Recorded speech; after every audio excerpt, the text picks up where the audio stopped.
went to her and I just point blank asked her, hey, there's people enlisting children who are orphans. You know, what do you think about that? Should I write my name? And she just looked at me and just cried, like her tears just. And I remember, and then she looked away from me because she was facing the wall after she just wept and then just turned her body away from me. And I remember thinking, wow, you just confirmed to me that I'm going to be an orphan. You are now listening to the Mod Pod, where we share what adulting with Christ looks like, and sharing powerful testimonies of faith and breakthrough. Your testimony about how you made it through will bless somebody else like that. Introducing your host, Shane DeLeon.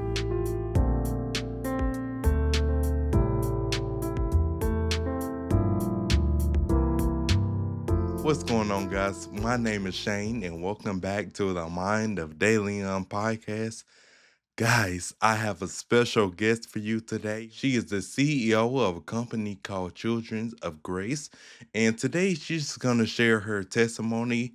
All I can say is it's going to be powerful. So, Zahara, I'm not going to take too much more of your time. Just introduce yourself, a little of who you are, and whenever you're ready, the floor is yours. Thank you so much, Shane. So grateful to be here again. Just thrilled we're able to get a chance to connect and for me to finally get here and have a chance to tell my testimony. So my name is Zahara McCoy, and I'm a mother of 3 babies, 8, 5, and 3. So really busy running all over the place. And so I was born in Uganda, East Africa as well, and moved here at a very tender age of 12 years old. When I say here, I mean Northern California, United States. And so my journey coming from Uganda was one that I really, attest to God's power, God's miraculous ways. And I would not be the person I am today without his faithfulness and his compassion. And just he's brought me a very long way. When I sit down and think about what my life is planning to be, I get very teary-eyed because I know so few people that have had the opportunities, the grace, God's love shining upon them. And not because they don't deserve it, it's just that you look at your life and how it shaped you and how you had to just be honoring into what his calling is to you and willing that all of a sudden things that you dreamed about or you cried about, in your very dark moments come to pass, and then it just brings you a whole new day, a whole new life. So I always tell people I feel like I was reborn, if that makes any sense. My post-life and my pre-life to Uganda are 2 different worlds apart. But anyway, so let me just take you back a little bit, Shane. I was born in Uganda, and that was around the times of the AIDS pandemic, the late 1990s. It was sweeping all over sub-Saharan Africa, and life was very difficult already in, Africa. There's a lot of poverty. You live, hand to mouth. And so, but as a child, you don't know that you're really in the depths or in the trenches, right? You just kind of go with the flow. And so everything to me was normal at that time, up until my father passed away at age 7 actually first. And that was, yes, significant, but the reason it was significant is then we shifted to really having a single mother household, right? So she would bear all the heavy lifting of making sure myself and my 2 older brothers are still well taken care of. And over time, though, you start to see it really be a burden. So we'll have to choose between what meals we have a day. Do we have breakfast or do we have dinner? You only have one choice type things. And so that's when it became more like, oh, life is changing now, right? And then when I turned 9, I discovered that she was also diagnosed with HIV/AIDS. So that was a big no, God. We only have one parent left. Please help us. And so I remember her basically calling us to go to overnight prayer because she was a prayer warrior and she knew only God would make a way where there's no way. And so we spent weeks in church, overnight prayer. And it was not like, you go and you kind of maybe sleep and then wake up and pray. It was like you were there by 7 p.m. and to 7 a.m. And that whole time, maybe us, the children, would doze off a little bit. But the adults in the church were laying it down at the altar, like concrete. And I remember my youngest days remembering that, thinking about prayer from that point of view. Like when you're really in trouble, when you're really struggling, you can lay it at the altar. That's how it's done. And so I just remember thinking, wow, like God is there, he's listening, mom is gonna be okay. Um, and little did I know that was not really the future for us. So basically at age 10, she passed away. I had taken care of her. I was the primary, caregiver. Being the youngest daughter, my two brothers were taken off to live with their uncles, and I stayed home and saw her towards her very end. And during that time when I was caregiving for her, there were a group of people coming in our village. Now, mind you, AIDS pandemic is everywhere. People around the globe know about this, but no one really knows what kind of support is coming in. So when we saw a group of people come to a school, it was a little local school that I was passing by. I happened to be running my errands, and I see a group of kids lined up being enlisted. So I asked one of my village mates, hey, what's going on here? And she said, oh, they're writing down orphans. So if you're an orphan, then they're going to try and find support so that you stay in school. They're trying to pay for school fees for children who don't have parents. And I remember thinking, oh, wow. So I kind of registered that, went back to my home. My mom was still very ill. And I thought, you know what? This is a good time for me to talk to her and see if she would tell me, yeah, I'm going to fight this. That was kind of the child hoping thing I went in with. And so went to her and I just point blank asked her, hey, there's people enlisting children who are orphans. What do you think about that? Should I write my name? And it was more like a trick question, type of things. And she just looked at me and just cried, like her tears just. And I remember, and then she looked away from me because she was facing the wall after she just wept and then just turned her body away from me. And I remember thinking, wow, you just confirmed to me that I'm going to be an orphan. And something in me clicked.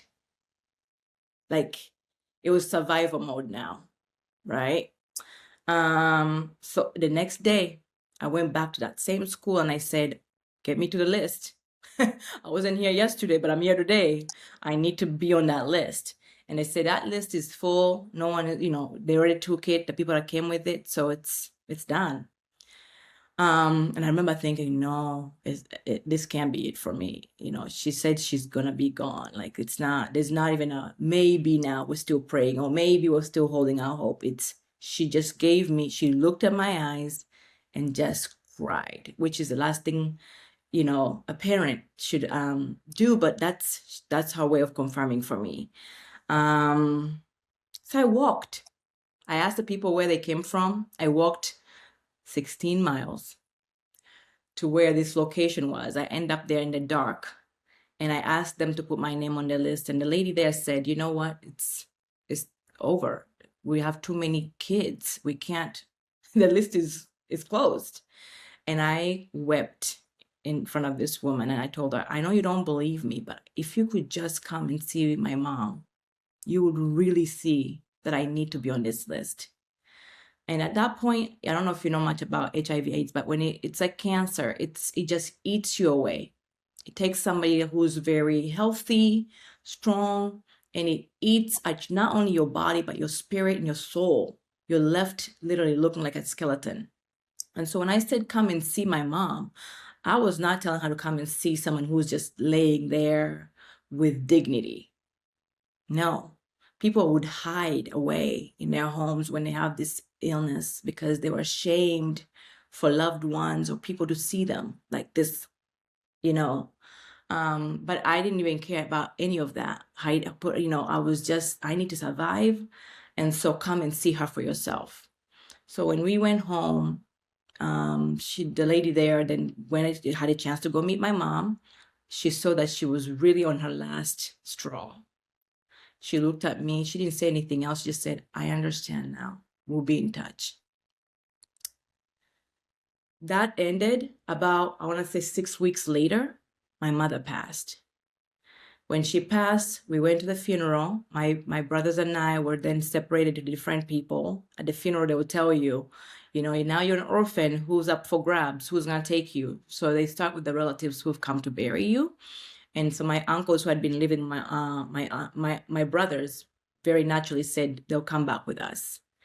And there was pure silence for me. No one said, I'll take her. She's been with her mom. And it was nobody. And this is not like to say they were ill intention. It's like poverty is so horrible that people themselves are fending for their own families. So to add on an additional person to care for is very tasking. It's very burdensome, right? So they were not doing it out of mindedness. They were just, we don't have capacity for an additional, mouth to feed.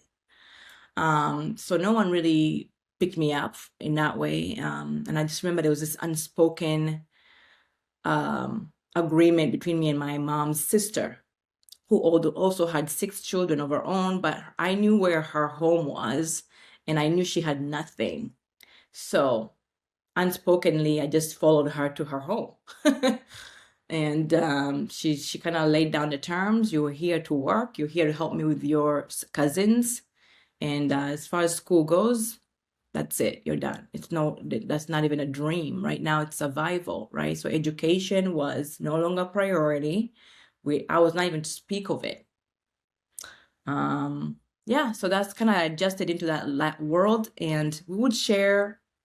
It was one little square foot kind of like room, and you would cut it off with a curtain, and then the adults would sleep on one side, the children would sleep on the other side on a mat. And I chose to sleep on the far end of the wall because I wanted to just go back to overnight prayer, basically. My heart wanted to weep. And I didn't realize this, but I never really actually grieved my mother. People wail and cry and kick and shout and scream. For me, because I had seen her just deteriorate, it was like a relief for her to go be with our Father in heaven. That I didn't see her in more pain anymore. So my weeping in the night was the discussions I was having with God. Why me? Why now? What's next? What is the life that you've designed for me? Is this it? Am I going to be the maid? If that's it, please show me a sign so I can do this and be fulfilled by it. Like it was those kind of conversation from a 10-year-old, by the way. And I just remember them very critically, like, this is my future, Lord? Okay, all right. But show me and make my heart feel less heavy and make it feel like I'm okay and I can belong here. Like, show me something, anything. So I'll cry in the night. And my aunt sometimes would hear me and she'd say, you're not the only one that lost someone. I also lost a sister. She thought I was crying for my mom. But it was prayer. It was real core prayers.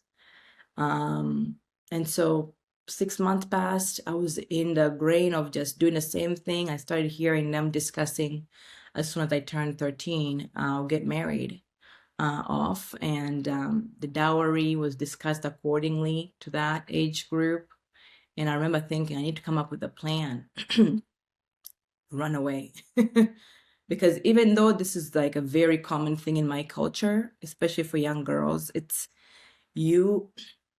I knew somewhat innately that was not okay. I had seen friends who got married off. I had seen friends who were having 1, 2, 3 children strapped on their back. But I just didn't envision it for myself. And I knew how hard they were struggling. I knew their spirit was just absolutely destroyed. So I knew that that's not the path. Like, that's not the God designed path for me, right? But the whispers started going on, and I thought, yeah, plan B, Lord, plan B. And so I remember just thinking, oh, maybe run to my grandmother's house, which was very, very far away. I don't even know where I would start. But it was interesting because there were things that were going on at that time, and I knew. Because I would ask around. I was like, well, what if I just go to the local schools and when I say local schools, I mean these little beat down shacks. The roof is half off, half on. So when it rains, you all get, in one corner and wait for rain to pass and then go back to learning. Or on Fridays, you use the cow dung to smear the floors, the dusty floors, so that you can keep the dust down. So, that's like to me, I was yearning for being in school. But when I talk about school, the environment I'm talking about is that kind of environment. And saying, what if I just go to the public school? And she just said, no, there's no point of you going to school. You're gonna be married off. You don't need a education for someone to marry you. You're just gonna bear the children and take care of their home. That kind of mindset. And so it was about 9 months, I want to say 9 months into this, and I was just crying. Like, I was just crying every night for my future. And I was very worried because I've seen the childhood marriages, what it happens, the power dynamics in those homes. And a knock came on the door. Some people turned up at our doorsteps and were asking for Zahara. I had forgotten about it. Remember, it was 6, 9 months. This is a new life. And they're asking for me. And I said, oh, yes, yeah, I'm Zahara. My aunt said, what are they looking for? And they said, well, we're here to tell her that she's now has a sponsor. And I said, a sponsor for what? And they said, you have a sponsor who is going to pay for your school fees so you can go to school. Shame. I don't know. The sign I was asking for that day, like, showed up. Like, it was words spoken, people present. It was not maybe. It was the Lord speaking through these individuals and telling me, I identified a woman you know nothing about, who knows nothing about you, but she knows you and she wants you. Oh my gosh. Oh wow. The mm. She's everything covered: school fees, scholastics, shoes. At that time, I was sharing clothes with my cousin. I was sharing underwear. I was invisible. I was not visible. Like, I was nobody. I had just fit into the environment, kept my head down low, confidence gone. And then she came. Her name is Marianne McCoy. She was so kind to me.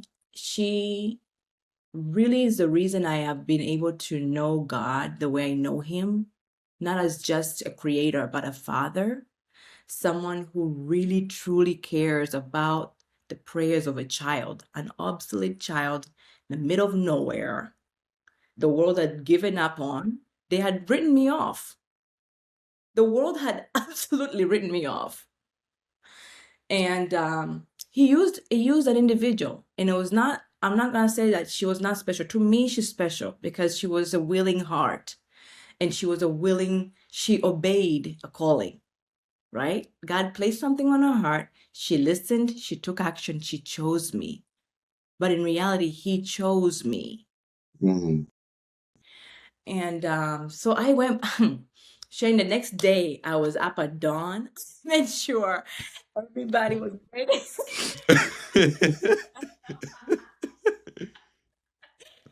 I was so ready to go to school. I think I must have been ready by 2 hours before we're supposed to even go.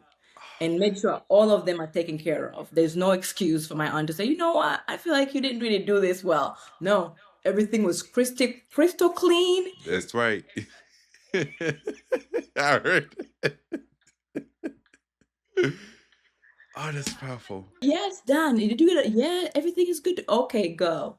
And I'll never forget that walk to a classroom because I was now a child again. There was protection. Um, there was a sense of I have a purpose now. I can learn. Not only learn, but if I'm the best in class, right? Like if I'm the best at it. And so it's so funny how God works. He doesn't want you to be the best. He had already made up his mind. I am good. He's got me. But as human being, you still feel so inadequate, so unworthy. And I felt that I needed to prove something. So I went and studied. This is someone who had missed school for quite some time.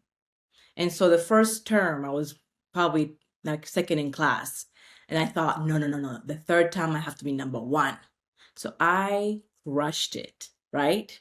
And in doing that, I'm thinking they have to tell my sponsor that I am crushing it. She's not investing in somebody who's not paying attention. I am paying absolute attention. And so, yeah, they would send letters and they would say, write your sponsor. And I'll tell her, I was number two, but I promise you, next term, I'm going to be number one. And the day came and I was number one. And so what happened was those talks about getting married off when I was 13 started to fade. And as a matter of fact, whenever I would stay home, even if I stayed because I was sick and I didn't want to go to school because I was not feeling well, the people of my village would come and check in and say, why is she not in school? And I remember thinking, oh, so now I'm somebody that, people is paying attention to, you know? And I remember asking, because there was actually a local village chief who came and paid a visit to my aunt and say, I've noticed Zahara is not going to school anymore. Is she okay? What is going on here? And my aunt said, oh, she's just sick. She's gonna go tomorrow, blah, blah. And I remember him saying, yeah, a girl who's educated is a girl with a future, and you never know what she may be. She may become somebody who may come back to our community and change everything around for us. I was like, oh, so this is not just about protection and safety and education, for just wanting to be a child. This is a path. They will protect me. Yeah. Yeah. Yeah. It changed the fabrics of our entire community. If you're a child, a young girl, and now have a chance to be educated, power beyond imagination, and you're safe. You're safe. And I remember thinking, oh, I could change my community. He was speaking to my aunt. Yeah. So lo and behold, on this side of the continent, though, Marianne McCoy was living her own separate life, just doing what God called her heart to do, and always checking in with letters. But friends and family started asking her, you're sponsoring a little girl. Do you know where your money even goes? She said, no, not really. And she said, but guys, you should do it too. Well, you can't really tell us where your money goes. So why should we also do it? And she said, you know what? I'm going to go to Africa, meet my little girl. She asked people, can you guys come with me? No one. Oh, walk into the AIDS pandemic? No way. At that time, it was very scary. It was scary to people because it was the unknown. Like, you don't know what it does or how it spreads. Very little information was very available to especially the first world. And so she was the most, brave woman I know. Got on the plane, came, met me. And I remember this is the first woman we ever encountered in our village that has ever come from America. Because at that point, if you asked us, where is America on the map? No one in my village would point to me. So her coming to see me was a big deal, really a big deal. And we showed up in a packed up van with entertainment, drums and everything, because this was a big deal. Like, I'm Yeah. telling you, even the other children who were sponsored, they were sponsored, but none of their sponsored chose to actually travel to where the child is to meet them in person. So we were at the airport for the first time ever being at the airport, because that was also a big deal in itself. We never left our village. Like, I mean, you lived in that village, you married in that village, and you died in that village, right? So the airport was like a 2-hour drive, and you're going through the capital city. So even that whole thing, it felt like we're going on a tourist, voyage or something, right? Got there, and she came through customs, and I remember there was like 50 people all waiting to see her. And she walks through, and she just kind of, pushing people to the side and looking down. And she laid her eyes on me, and she walked straight to me, Mm. said, "You must be Zahara." Oh, chills. Oh, Oh my gosh. She hugged me so tight. And I remember in my head thinking, wow, it's been a long time since someone has hugged me. And it was like weird. It was a very strange foreign gesture. And she hugged me and held me for some time. And then I started just weeping, crying. mm, And then after that, she got to know me, and she was on the village visits, just because herself also, she's from a nursing background, like she's a nurse, and she had retired though. So she was very curious about how's the AIDS pandemic being talked about, or what. She just wanted to learn. For which yeah. she'll go out to these local outreaches with that same community organization that took me in. And she made a friend in that same organization. And this young woman was about 32 years old. They went out together. I was shadowing them because she didn't want to let go of me. Like, I mean, she just wanted to know so much about me. So this same woman who was interpreting for her happened to also be a social worker, doing some medical outreaches and talking to patients and just really telling them about Savior and how not to worry about the life after and things like that. So my mom was just fascinated by all of this. And so when I say my mom, my sponsor. And Yeah. so she went around with her, and she said, this has been such a life-changing experience. She first told me, "Zahara, I'll be back someday. I'm going to go back to the US, but I'm going to tell everybody what I experienced here. But I'll be back very shortly." And then in that same van we're sitting in, she started talking to the lady that was 32 years old and said, "Hey, I'm going to be back. Is there anything we need? I can go and fundraise. I can go and talk to my friends. There's so much that we could do here. Like, how can I pray for you guys? How can I ask my church to pray for you?" Talking about ideas. And she's talking to the 30-year-old woman, and the 30-year-old woman is very quiet, not speaking anything. So she finally said, "Hey, it's too many ideas. Maybe I just don't need to, I just need to listen. What do you guys need?" And then she said, "No, I'm not worried about the ideas. They're all wonderful. Like, it would be really great. Yes, we could use all that help. However, I'm not sure you'll see me when you come back." Mm. And so Marianne said to her, "What do you mean? I'm gonna be gone maybe max 3 months." And she goes, "I too am positive." Everything changed right there. Marianne was like, "What? We've been out. We've been counseling women. You are fine. You look fine. You're gonna be okay." And she said, "No, the way the thing works, it's at that time there was no ARVs, ARTs, PEPFAR, so people knew it was a death sentence."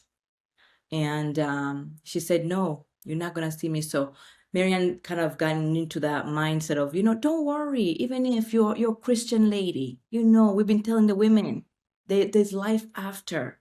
You should be joyous. Do not be anxious. He's got you."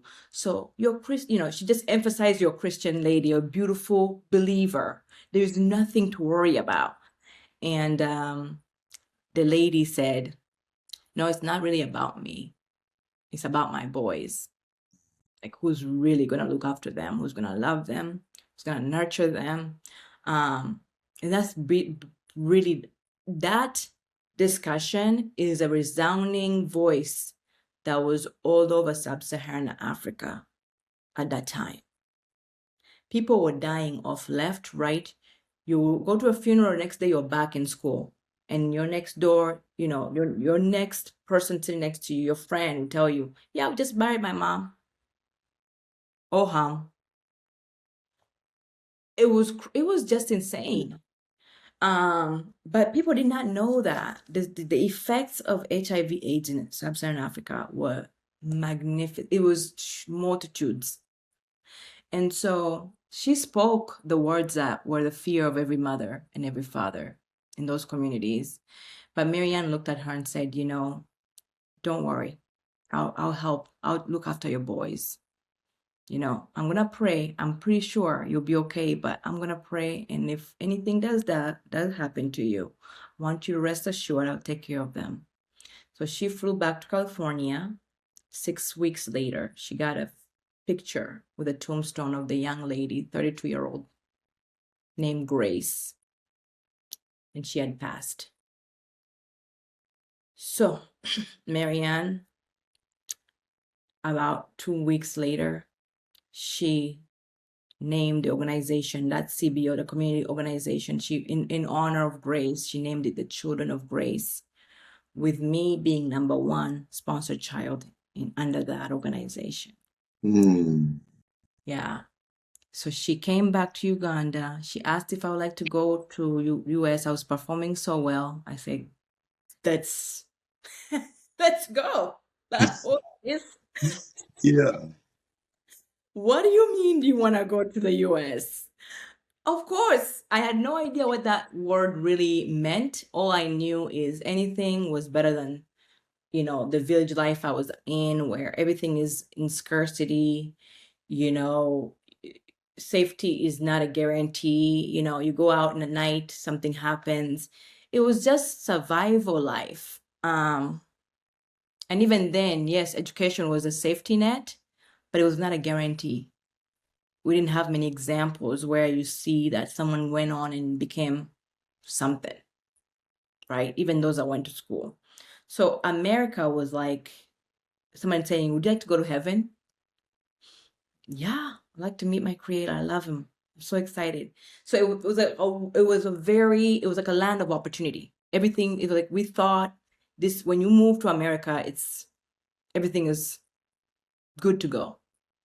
So when she said that, my aunt warned me and said, do not speak of this opportunity that may come, because for her, it was also her one-way ticket to to whatever, right? To good life. And I remember thinking, why can I can't even tell my best friend that I'm gonna be gone? No, because there's people that are, you know, don't wish well. When you're in communities where everybody is hanging on to their life, people would go out of their way to harm you before they can celebrate your either achievement or something that's a blessing for you. So she told me to hold on to this secret because there was paperwork to be done. So paperwork got done. The day came, got on that flight. Oh, Shane, I didn't even know English. I knew 2 words. I'm fine and hello, how are you? That's it. So getting on this huge plane, there is everything you could ever imagine, right? Bathrooms better than our community bathrooms from the village I come from. Food served, blankets. I mean, I don't know how to explain some of this stuff to people. So right there and then, the signs were clear. Like, wherever I'm going, if this is the setting we're already in, where I'm going is probably like similar or maybe better. I don't know. We came through Heathrow, and I tell this story because it's such a God thing that he meant for this journey for me. He really did. He designed it. He molded it. He knew every step, every detail of it. Yeah. because they asked her for her guardianship paperwork in Heathrow Customs for me, the child she was bringing.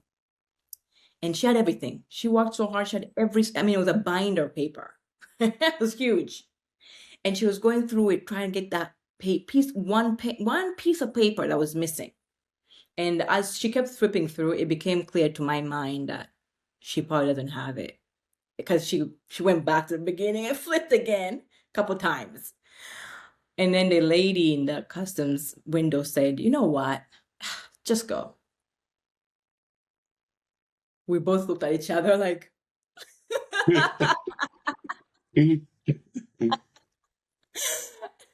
and went through. Now, if you know about adoption nowadays or moving with children nowadays, it's become tenfold hard. You have to actually go and live there for some time with this child.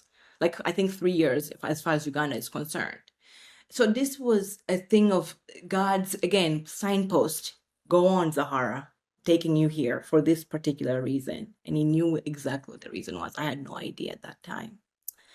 Came to the US. I remember the reflectors in the road. I was like, why is the roads glowing around here in the nighttime? And eventually she told me, oh, those are called reflectors. And just having my own room, my own, clothes. I mean, refrigerator. Everything was in abundance.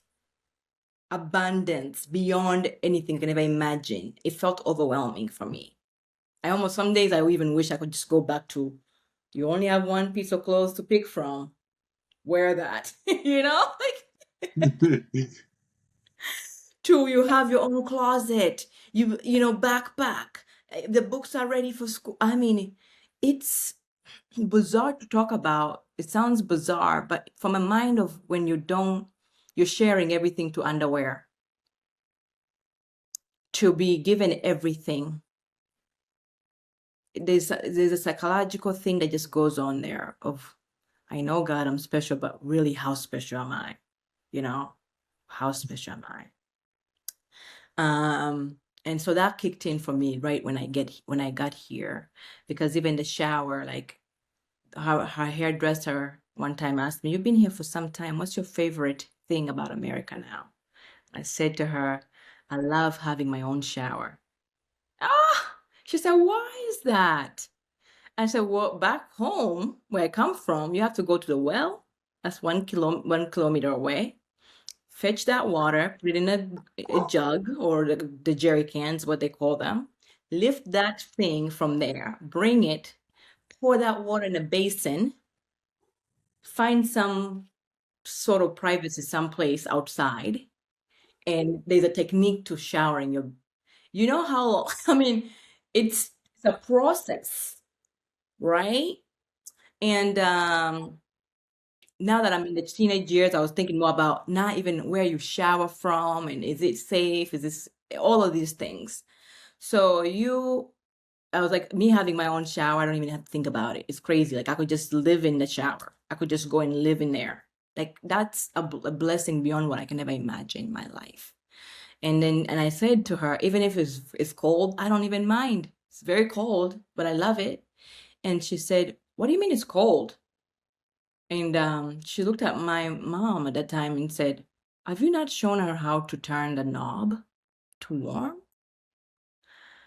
And they both cracked, like, what they couldn't understand why I've been taking showers for a month long, not complained about it, not asked for instructions. So, because to me, it was enough to have water.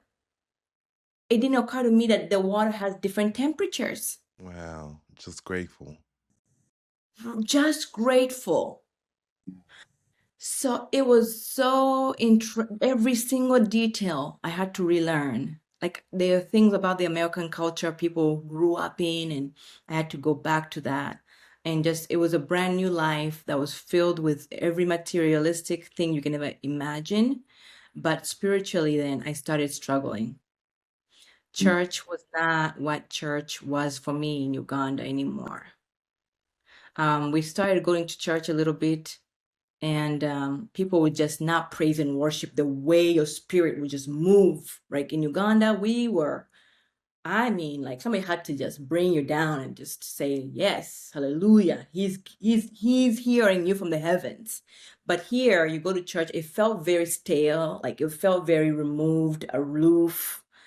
I would ask people, what is your relationship with Christ? They're like, what? What do you mean a relationship with Christ?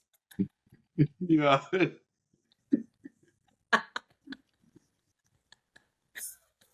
I mean, he's the Lord. Like it was not somebody you approach in your hardships and that you grasp onto to their life. Save mommy, save my mommy. He's not. To people here, he's up here, someplace else here, and they're here and they're living their good lives, so forth. Every so often you check in with them. Am I doing okay down here? Yeah, yeah, yeah. Okay, cool. We'll keep going. It's not the faith that I grew up with or knowing in my heart. So I started rebelling, going to church. I started telling my folks, nope, it's not for me. And so I pulled away for some time, to be honest. And I was going to high school. My moral compass stayed very intact. Just because when you've been through everything I had gone through, including, nursing your mother to death until she's gone, to taking on the responsibilities of caring for your cousins, to realizing school is nothing to play with. It's not a guarantee. It's a blessing that very few have. So even when you rebel, but you kind of cap out a little bit. You can't go all the way out in the side. You got to stay somewhere. You still have a barricade around you a little bit on your moral compass. Like it still stays a little bit in because life is not a given, and it's not, blessings are not to be played with. There's huge responsibilities that come with that. So I did rebel as far as going to church, but I did not. I won't say that I completely turned off my relationship to Christ. I just felt like I didn't have community to support it. Yeah. And so that went on until college. And in college, it's same thing. I just spiraled not out of control, just say didn't really have a purposeful way to praise and worship in communion with other people. But it's interesting that I would seek out opportunities where I felt like I was continually serving somebody else, like people of underprivileged communities. I did not care about the political terrain or, whose side is on what side. That did not quite, I never really understood it fully, to be honest. To this day, I don't quite immerse myself in that because I know who the creator is. And if he chose to be on this side of the group, he would choose to be on this side. It doesn't matter all these things that are placed upon our lives, guidelines of our lives. They're there to help, but they're not there to completely shut us out of each other's, what I'll call relationships. Yeah. Because he used someone for me. So I know the intricacies why God made us human beings and created others around us is to use us. He doesn't open the whole heavens up and reaches his hand down and touches someone. No. I mean, yes, he's done that in biblical things we've read, but like he really does use humans to reach out to other humans. And that's been a significant coloration for me in my life. It's always been another individual reaching out to me or me reaching out to the other individual and knowing truly when those encounters happen for me, I know it's like there's something in me that just knows this is not Zahara. This is not your power, your will. He is pushing, and when he tugs at you, he's loud. He's very loud and very adamant. Like he won't let it go. Oh yeah. So there've been incidences like that from my own life where I've been pushed to do something. I'm like, but it's uncomfortable. I feel a little, and it's like, keep going, right?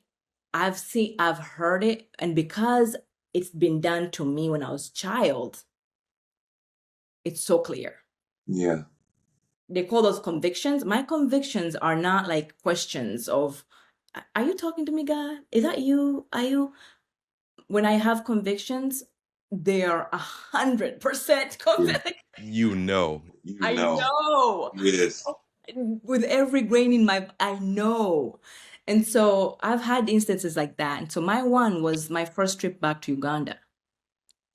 And I had been removed. I had lived my comfortable life. I kind of did some community service in the US. I felt okay about my giving back and feeling all right about it. But I went home and I remember thinking, oh, I'm gonna be back. It's gonna be the same. I'm gonna see my friends. I'm gonna go back and I'm gonna do everything I can to help everybody else. And I'll never forget the first trip I went with two friends of mine. And we woke up and we were gonna go with social workers out in the field. And the first home we visited was a child-headed household. Mm. Oldest was 15, youngest was 2 years old. And I remember thinking, oh, this is what you mean. I'll bring you back home someday. Like, okay. It was right there. The 2-year-old, I became very close to her. I like children, so she was very snugged up on me, and I was just right there in my zone with her. Oh.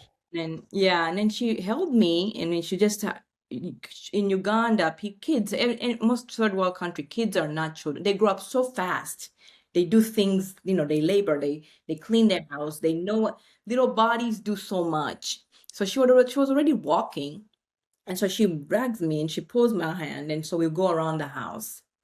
And there she showed me a tombstone of her mom and dad. And that was when I remember thinking everything I had pushed away, tucked away, didn't want to revisit those painful things. Instantly. Yeah. Go right back to me. Yeah. And at the time I thought, why, God? Why bring me back here in the same? And it just basically was clear. He said, so that you can be what Marianne is to you. Mm-hmm. You're in position to be. Yeah. All these other things I've done along the way were to prepare you for this moment. So you're not now viewing it from a place of rescue, who needs to be rescued. You're not coming at it from a place of, take me, Lord, remove me out of this place. You're now been removed, and now you're back. You see the position these children are living in. And you know it so well. It's not like somebody has to explain it to you what they're going through. You feel it. So he used my heart that day, and I started sponsoring the youngest. Mercy is her name. And the funniest thing is her name is Mercy. Mercy. God had mercy on me. So she is the light of my world. And we worked like that for some time. Children of Grace became a child sponsorship program. But one of the things I want to say about it is we hear about child sponsorship in America. People quite can't grasp it. Okay, am I sending a child to school? What are they really getting from that money? Why does it mean so much to them? Does it even matter? Let me tell you, child sponsorship helped me understand God, because he chose me through sponsorship. He chose to love me, show me what security looks like, stability looks like, and that the relationship I had with him removed him from up here and brought him down to me. Like I said, he's not just a creator to me. He is a father. And he used child sponsorship to teach me that. That's what I learned through an encounter of child sponsorship. Someone choosing me showed me that God chose me. And so now what we do in our organization is stretch that money. What does a child need? What are the obstacles they go through? Really, in essence, the word I say is we rescue children from unimaginable conditions. Orphans, and all vulnerable children, because that term orphans has expanded now. They what they call social orphans, spiritual orphans. You can have a mom and dad, but because of circumstances in their lives, they can't take care of you. They won't. So they abandon you. We've had children who they still have parents on this earth, but they don't have the means to care for them. They're orphan. They're called social orphans. We have where mom dies, it's a single-headed household, or one parent is there carrying all the responsibility in a community or country where 75% is unemployment, right? You're fending for yourselves. So Children of Grace meets people there in that gap, takes on the child's responsibility of paying school fees. But what that does is it gives us an advantage and an opportunity to speak life into children and disciple them and let them know that God loves them unconditionally. Like, it really gives us a chance to demonstrate the love of Jesus Christ in real life. Not just speak about it in a pulpit up here, but in real life. How much does God really love you? He is gonna bless you far beyond your wildest dreams.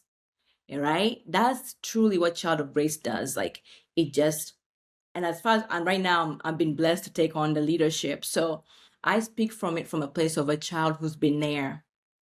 And this was done for me. He loved me. He didn't care where I was, what I didn't have, who didn't see me.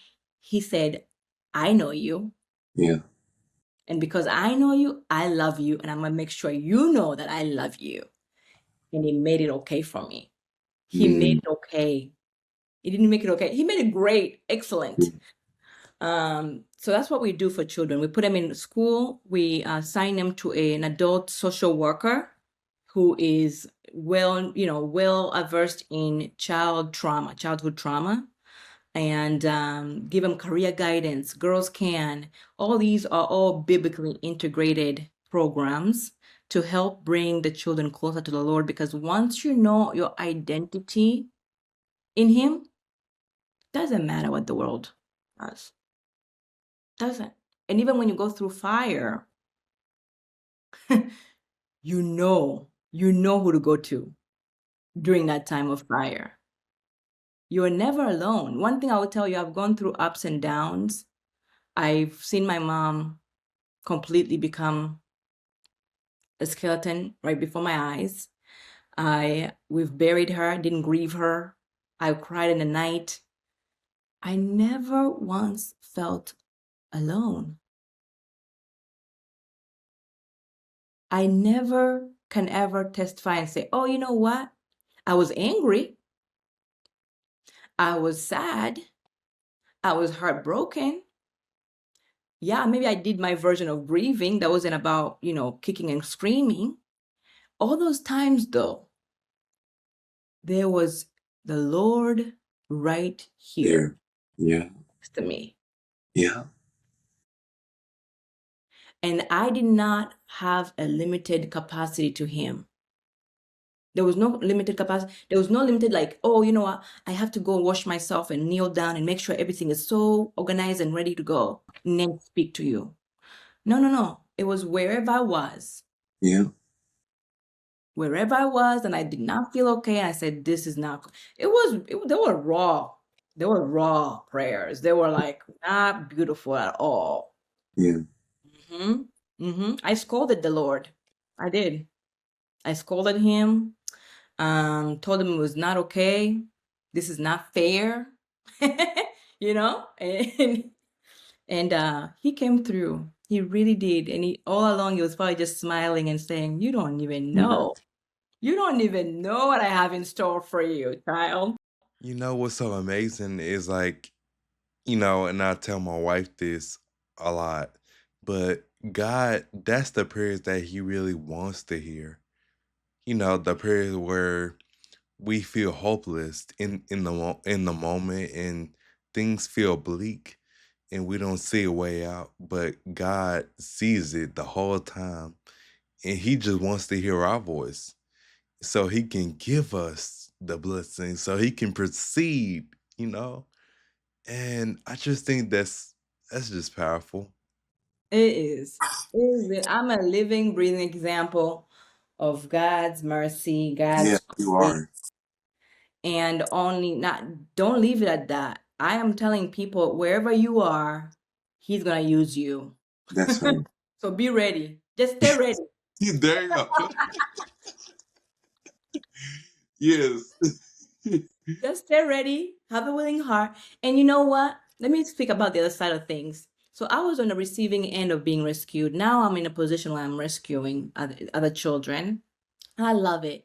I don't take it for granted. It is an honor. It is humbling. I speak so much life into them. I feel like sometimes I'm speaking that little Zahara. Every child sponsored is a little Zahara Mm. to me. You don't understand how much that means to me.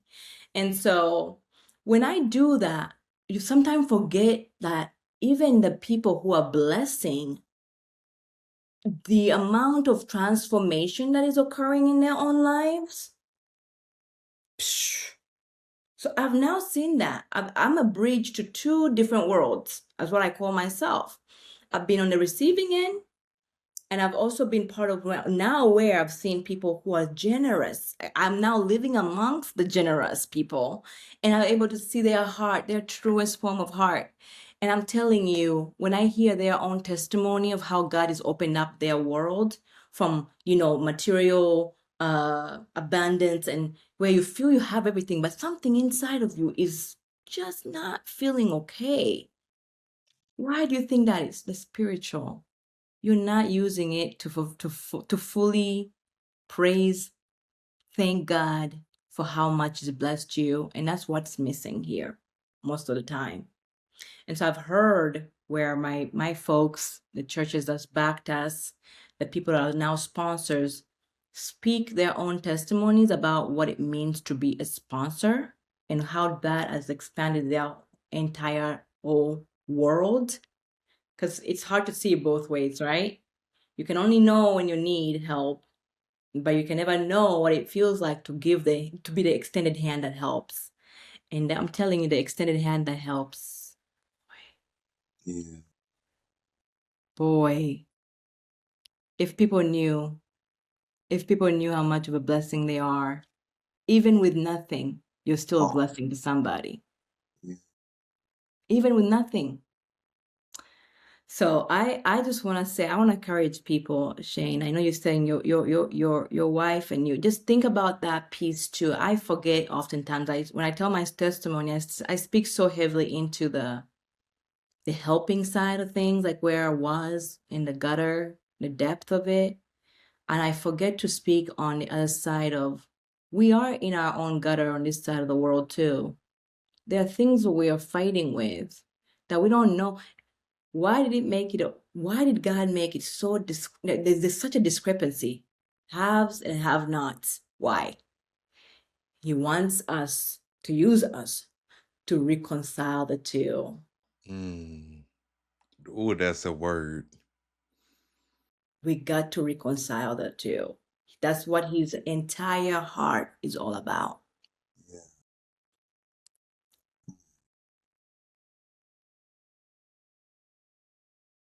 Bless God.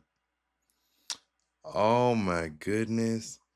I tell you, Mr. Hari, as you were sharing your story, I was trying so hard not to break down in tears. I kept getting chills. Um, and I mean, it's just so powerful just hearing you, because, I heard a little bit, but just hearing in detail, and you pretty much answered everything. I mean, your upbringing, your childhood, I can only imagine how scary that was.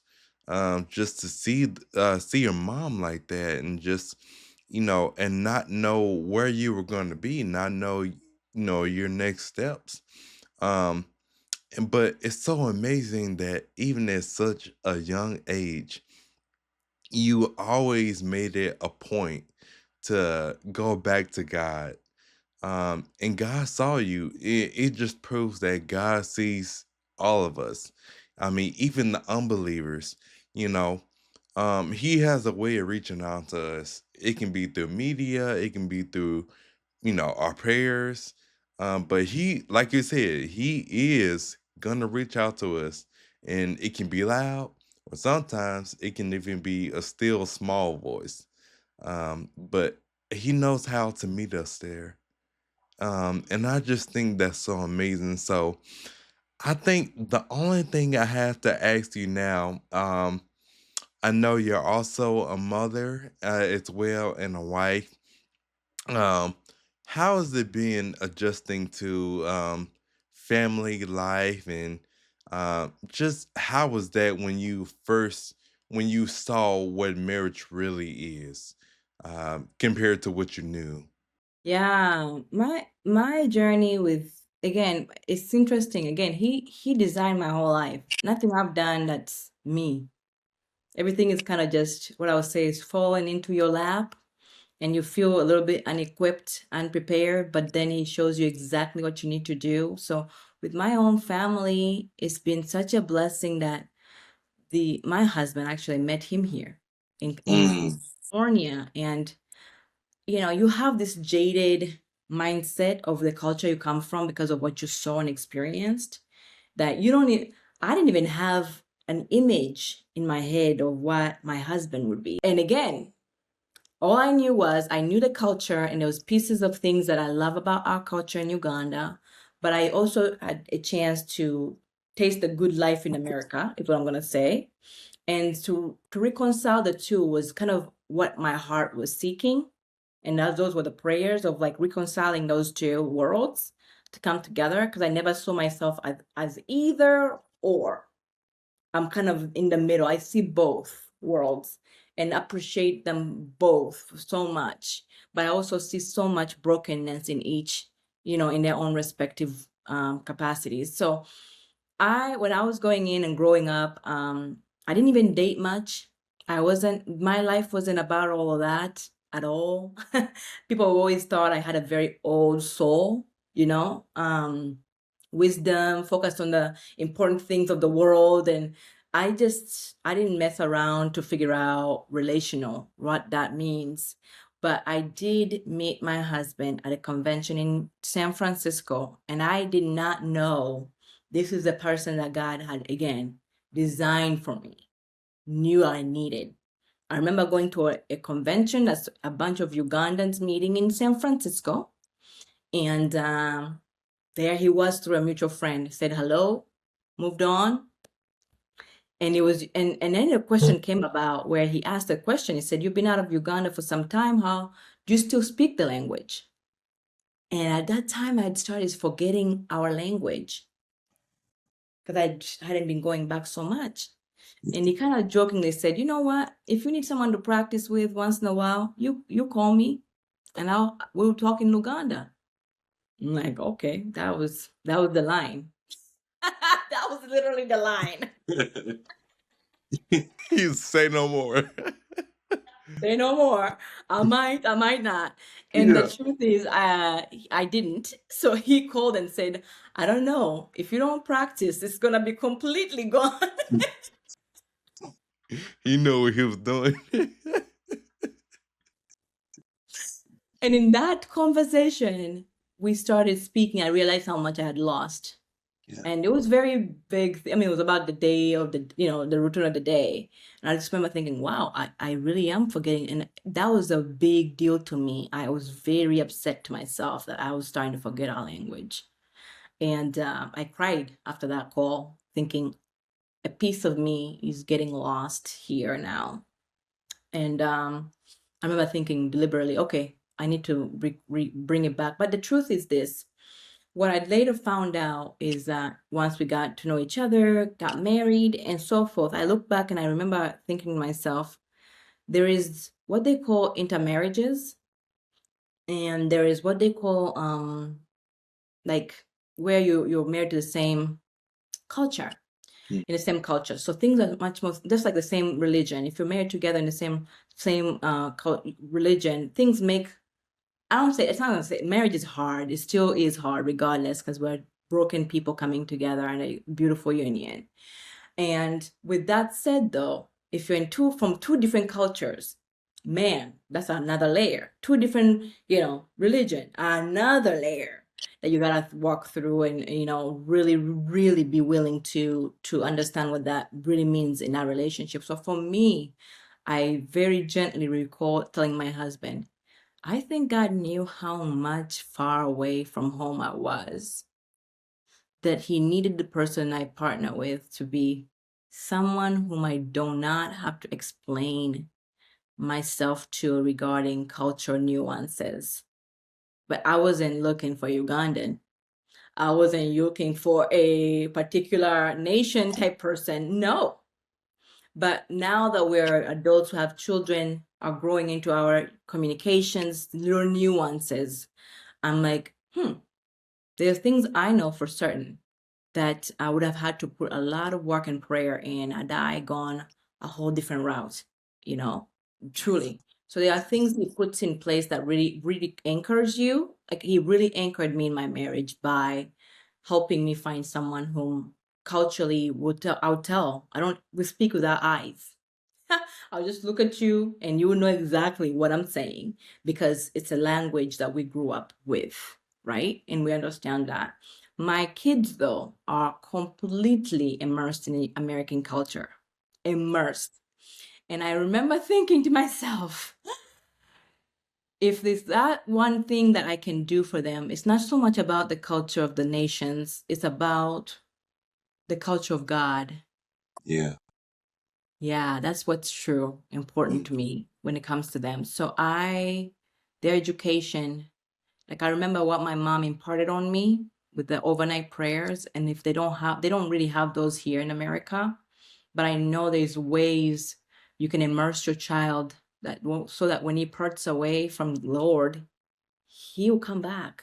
You That's gave it. him everything he needs or she needs to know who is the Lord and who's the final. So I've done that for my beautiful babies. They good enough. It's not something I'm just forcing. They love the Lord with all their heart, to a point where my son, whenever I talk about Children of Grace, he says, someday I feel like Mom, Children of Grace one day is going to be named not Children of Grace, but God's Paradise.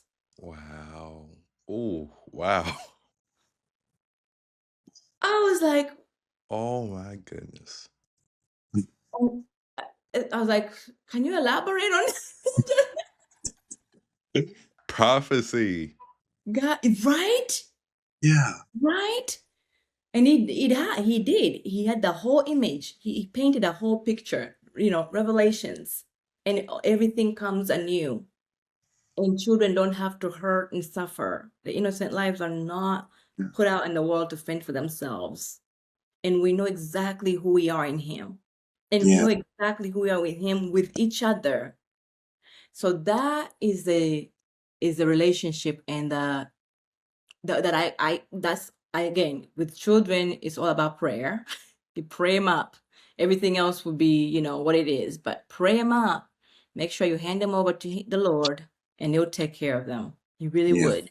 So that's kind of what I've done. And that I wouldn't say I was in a position to have in Uganda. People in Uganda don't have the luxury to prepare, plan for their children. Here you do. You have a little more luxury. I call it luxury, blessing, to be able to be intentional in your parenthood, and to be intentional in a relationship and the fabrics of what you sow in early. And so I've taken that, being a mother, and now transferred it over to my work. My babies don't know me as just mom. They know me as mom of the Children of Grace. Mm. Yeah, I mean, there's an extension. We're an extension to Children of Grace, and Children of Grace is an extension to us. Yeah. Yeah. That's powerful. That's a gift. Well, I think the only thing I have to ask you now is how can people connect with Children of Grace, um, either through social media or the website? Where can they go to connect? Yes. To learn more about us, definitely our website is childrenofgrace.com. There's one that's .org, but it's the .com one. That's ours.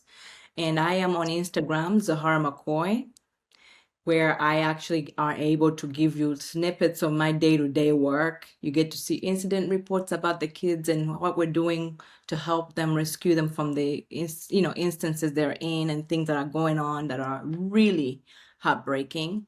And how you get to see them come from that to where they are now, where they're safe, they're learning, they're exploring, they're now seeing who God made them to be. So I try to show a lot of the kind of the in the field work when I'm on my Instagram, Zahara McCoy. And then there's Children of Grace also Instagram as well. The one way to do it is to mission trips. I love taking people to Uganda. It is safe to travel, but you are able to see and be the feet in the hands of Jesus right where it's happening. And typically, when that happens, most people come back and do what is the natural course of things is to sponsor. Some sponsor before they go to then meet their child. And but then some sponsor after they met some specific child and feel like, God, you really want me to love on this child. That's exactly what I'm gonna do. So that $50 a month puts them in school, lunch, uniforms, a social worker, healthcare, and holiday Bible school, and it extends above and beyond. We don't just say go to school and that's it. No, it's caring for the whole child, because we all know that to keep a child in school and to keep them healthy and to keep them connected to Christ, they must be healthy. They must not be wanting and in survival mode. First, they have to be removed from that, rehabilitate them, then start speaking life back into them, and keep a well-rounded program that's going to nourish them to grow up and become who God intended them to be. That is so good. That is so good. But I look forward to learning more too. I think this is such a wonderful calling that God has you in right now. And you are the right person to do it. I just look forward to hearing more success stories as well with Children of Grace. Um, one last thing, Zahar, if there's anything at all that you want to say or leave people with, a final word, just something to keep them encouraged throughout the week or their day or even their faith journey. Do you have any final words? Yeah, I would say it's funny, not necessarily a word. I would just leave them with it's a song, my worship song. I mean, in the morning when I'm taking the kids to school today, the song Rescue by Lauren Daigle. I will rescue. There's so much hurt right now in the world. Although we're blessed individually in our own homes, we have everything we need. We can never imagine that. We all know that in the news and everything that's happening, it feels overwhelming, right? And so to me, he rescued me. I'll rescue you in the middle of the darkness is exactly what we need to hold on to. He's in the midst of this mess. So I want to reassure people to remember, like the ultimate rescuer is in the background, and he's doing his magician work to make it all right. He will set it straight. Yeah. I'm 100% sure of that. But Yes. then it doesn't stop there. How can we position ourselves, right, to be ready for him to use us, because he does, to use us to be part of the transformation that he's trying to set straight with this world. That's the message I want our people to go away with. Is when you spend some time thinking about plans, others, or what God needs you to do you stop thinking so much about yourself. And yourself is good. It's okay to feel a little bit anxious and worrisome, but when the focus shifts, your whole mindset also changes. The burdens of what you've been carrying change. Before you know it, they slowly dissipate away because the perspective is different. So my message is be ready. Have a willing heart to be used where God needs to use you. And remember, he will rescue us from this mess. He is always there. He's always been there for me, and he will always be there for the world. He said, I have overcome the world. So, brothers Mm. and sisters, there's nothing to be anxious about. That's right. And there it is, y'all. Well, I just want to say thank you so much, Zahara, for even agreeing to come along. I know we're all busy and your time is valuable. So I really, really appreciate you for being on today on the Mind of DeLeon podcast.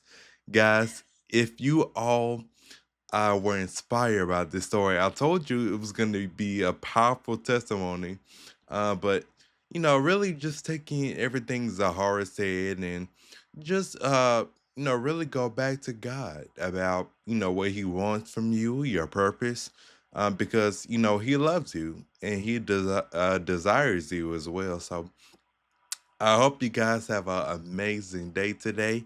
If you all have any questions or concerns or just want to learn more, you can follow Zahara at her Instagram, Zahara and McCoy, or you can also go to childrenofgrace.com as well to learn more about what they do because it's all purpose work.